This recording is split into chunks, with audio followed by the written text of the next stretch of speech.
Hello doctors, ये मेरे यानी डॉक्टर समीन मंसूरी के metaphorical meaning of mind rubrics का 24वां वीडियो है।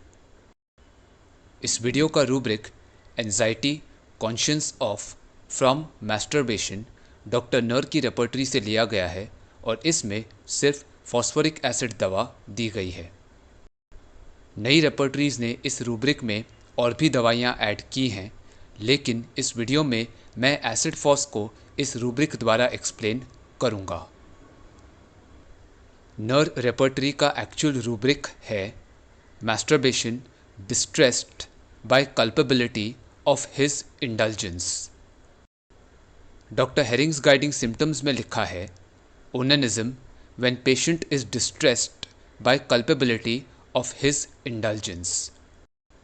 डॉक्टर केंट की रेपर्टरी में ये पूरा रूब्रिक है anxiety conscious of as if guilty of a crime. Anxiety, इसमें व्यक्ति किसी बात को लेकर परेशानी, चिंता या घबराहट महसूस करता है क्योंकि पेशेंट को ये पता नहीं होता है कि उस बात का क्या नतीजा या परिणाम निकलने वाला है। मतलब उस बात का आउटकम अनिश्चित और अनसर्टन होता है और इसलिए पेशेंट यही सोचकर कि क्या पता क्या होगा अनईजीनेस महसूस करता रहता है। कॉन्शियंस, इस शब्द का मतलब है आपका अपना ज़मीर या अंतरात्मा, जिसके होने से आपको सही और गलत काम में क्या फ़र्क है इस बात का पता चलता है। इतना ही नहीं, ज़मीर आपको सही फैसला लेने पर जोर देता है और गलत काम करने से रोकता भी है। ये आपकी अपनी निजी सोच होती है कि आपके अनुसार क्या सही है और क्या गलत है। गिल्ट या गिल्टी, इस शब्द का मतलब है किसी गलत काम या अपराध करने पर खुद को दोषी और कसूरवार मानकर नाराज रहना।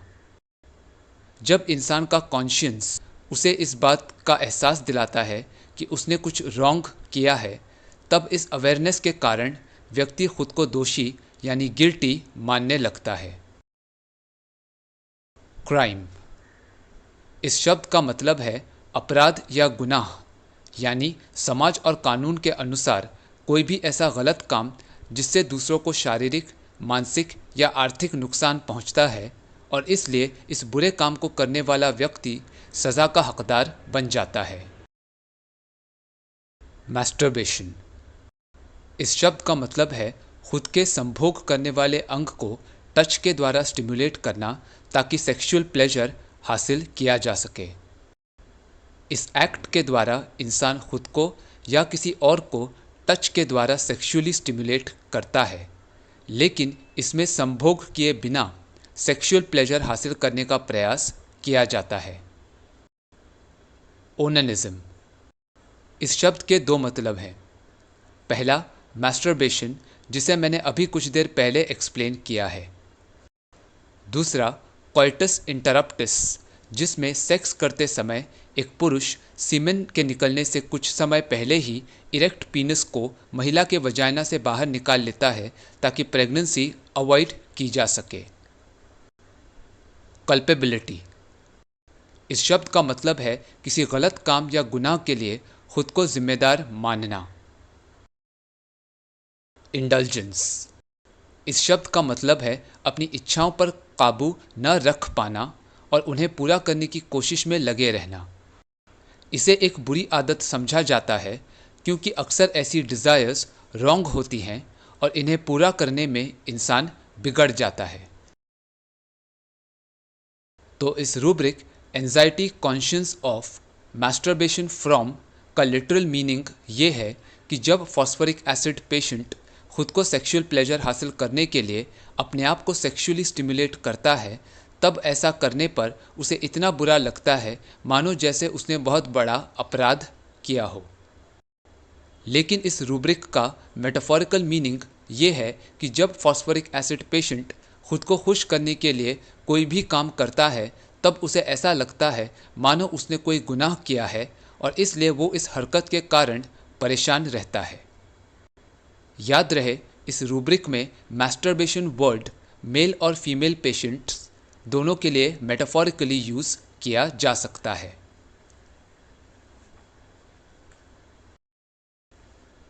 एग्जाम्पल 1।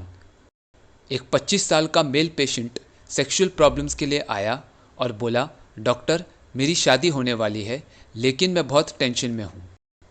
एक्चुअली मुझे खुद को सेल्फ प्लेजर देने की आदत थी। आप समझ रहे हैं ना मैं क्या कह रहा हूँ।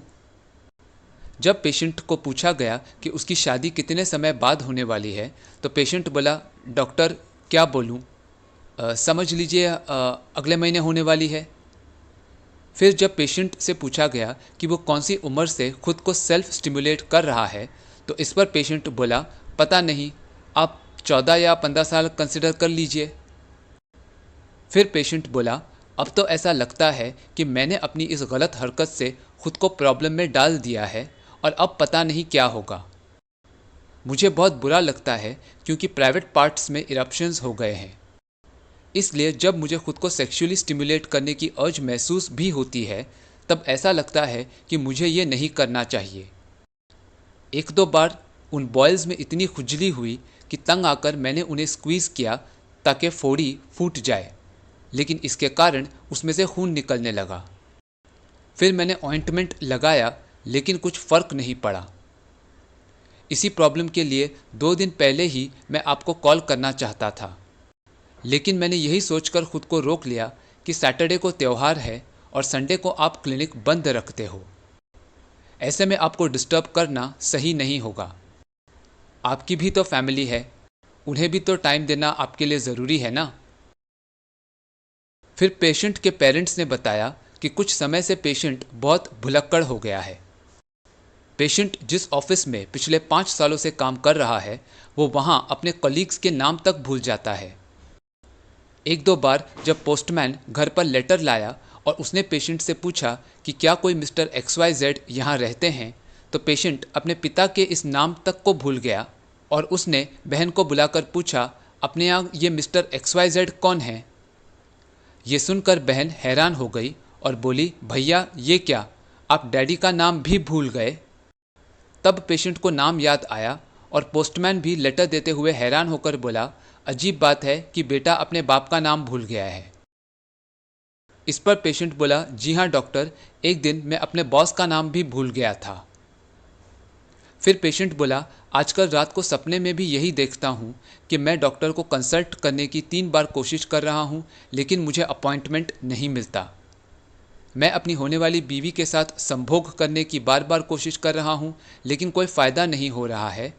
या मैं ऑफिस में सारी फाइल्स कंप्लीट करता हूँ लेकिन मेरा कलीग आकर बोलता है कि मैंने सारी फाइल्स अधूरी छोड़ दिया हूँ। कभी कभी मुझे ऐसा लगता है जैसे मेरी होने वाली बीवी और आसपास के सभी लोग मुझ पर हंस रहे हैं और कह रहे हैं कि देखो ये तो जवानी में ही बुढ़ा हो गया है। हालांकि ऐसा कुछ अब तक हुआ नहीं है लेकिन बस मुझे ऐसा महसूस होता है। फाइनली पेशेंट एक्साइटेड होकर बोला, डॉक्टर मैंने अक्सर अपने दोस्तों से ऐसी बातें सुना हूँ कि उन्होंने इतने टाइम तक सेक्स एंजॉय किया है तो मुझे ऐसा लगता है कि काश मैं उनसे भी ज़्यादा समय तक संभोग एंजॉय कर पाऊँ। इसलिए अगर आपके पास ऐसी दवा है तो मुझे ज़रूर दीजिए। तो इस केस में जब पेशेंट को उसकी शादी का समय और अपनी हैबिट के ओरिजिन का टाइम पूछा गया तो पेशेंट ऐसे बेसिक आंसर्स भी ठीक से नहीं दे पा रहा था और डॉक्टर को अंदाजे से टाइम अज्यूम करने के लिए कह रहा था। अगर शादी की तारीख पक्की हो गई है तो पेशेंट को दिनों का हिसाब करना आना चाहिए, लेकिन वो ऐसा नहीं कर पा रहा है। तो ये रूब्रिक है mathematics calculating inept for. Patient को इस बात का बुरा लग रहा है कि उसने अपने आप को सेक्सुअली स्टिमुलेट किया क्योंकि पेशेंट के अनुसार ऐसा करते समय उसने जो तरीका यूज़ किया था उसी के कारण उसे जेनाइटल बॉयल्स हो गए हैं। इसी तरह पेशेंट को ये लगा कि डॉक्टर को हॉलिडे टाइम पर डिस्टर्ब करना गलत है। ये पेशेंट का खुद का sense of right and wrong है जिसने उसे डॉक्टर को कॉल करने से रोक लिया, क्योंकि अक्सर ऐसे भी पेशेंट्स होते हैं जो बिना परवाह किए डॉक्टर्स को वक्त बेवक्त फ़ोन या व्हाट्सएप कॉल्स द्वारा परेशान करते हैं। इसलिए इन दोनों बिहेवियर्स के लिए कॉमन रूब्रिक है anxiety conscious of from masturbation. फोड़ी में खुजली आने पर पेशेंट ने उन्हें तोड़कर खुद को ही नुकसान पहुंचाया। तो ये रूब्रिक है mutilate his body tendency to. Patient को अपने पिता का नाम, अपने ऑफिस के कॉलीग्स और यहाँ तक कि अपने बॉस का नाम भी याद नहीं रहता है। तो ये रूब्रिक है forgetfulness for names for members of his family. यहाँ फैमिली का मतलब सिर्फ माँ बाप, भाई बहन, बीवी बच्चों वाला परिवार ही नहीं, बल्कि ऐसा कोई भी ग्रुप हो सकता है जिसमें कई लोग एक साथ मिलकर एक ही जगह पर रेगुलरली काम करते हैं और इसलिए वो लोग मेटाफोरिकली एक परिवार की तरह एक दूसरे से रिलेटेड हैं। सपनों में भी पेशेंट को यही नज़र आता है कि वो बहुत सारी चीज़ें करने की कोशिश कर रहा है, लेकिन उसे हर काम में सिर्फ असफलता मिल रही है।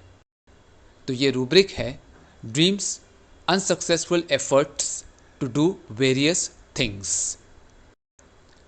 पेशेंट को ऐसा लगता है कि लोग उस पर हंस रहे हैं और उसका मजाक उड़ा रहे हैं, जबकि वो खुद एक्सेप्ट करता है कि रियलिटी में उसके साथ ऐसा कुछ नहीं हो रहा है। इसलिए ये रूब्रिक है delusions being laughed at and mocked at. अपने दोस्तों की सेक्स लाइफ के बारे में सुनने पर पेशेंट को ना सिर्फ वही प्लेजर चाहिए, बल्कि वो उन लोगों से भी ज़्यादा समय तक एंजॉय करना चाहता है। बोलते समय पेशेंट का एक्साइटेड हो जाना उसकी स्ट्रॉन्ग डिज़ायर और एंथुजियाज्म एक्सप्रेस करता है। इसलिए ये रूब्रिक है एनवी एंड एविडिटी।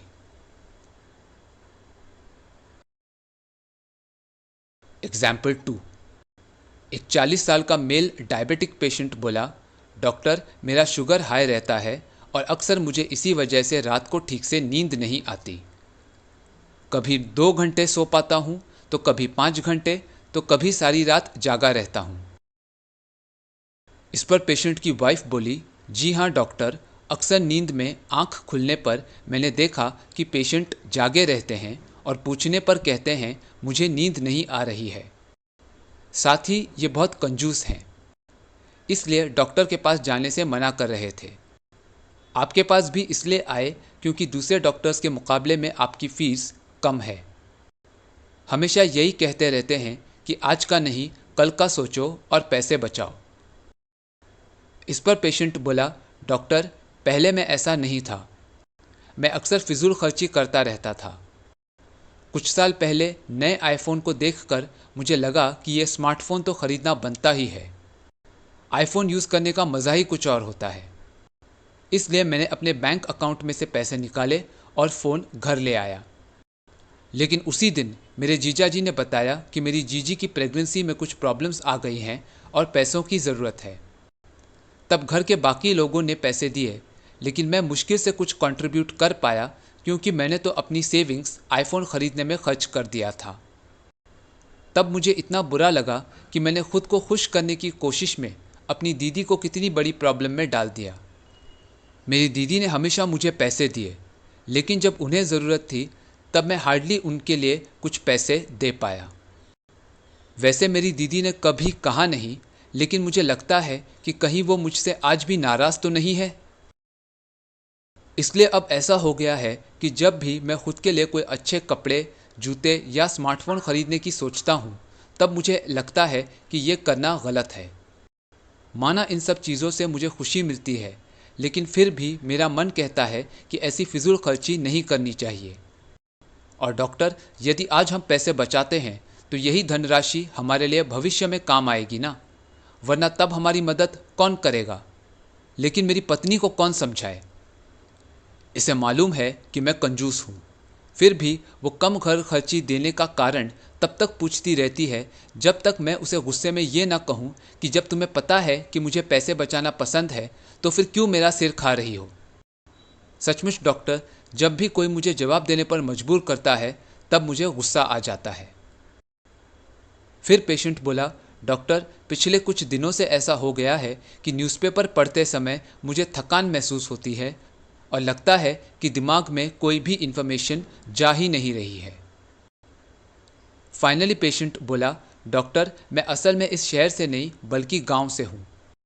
यहाँ तो मैं सिर्फ पैसे कमाने आया था, लेकिन हर पल मुझे बस अपने गांव के घर की याद सताती है। मेरी तो यही इच्छा है कि अगर मुझे मौत भी आए तो उसी गांव के घर में आए जहां मैंने अपने परिवार के साथ अपना बचपन बिताया था। ये बोलकर पेशेंट रोने लगा।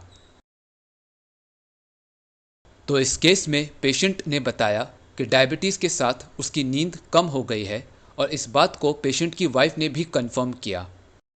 इसलिए ये रूब्रिक है स्लीपलेसनेस इन डायबिटीज़ मेलिटस।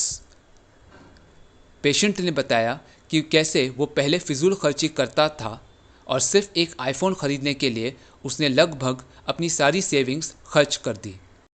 तो ये रूब्रिक है एक्स्ट्रावेगेंस। पेशेंट ने आईफोन खरीदा क्योंकि वो खुद को खुश करना चाहता था। मतलब ये एक्ट सेल्फ प्लेजर प्रोवाइड करने के लिए किया गया था और इसलिए मेटाफोरिकली मैस्टरबेशन के समान है।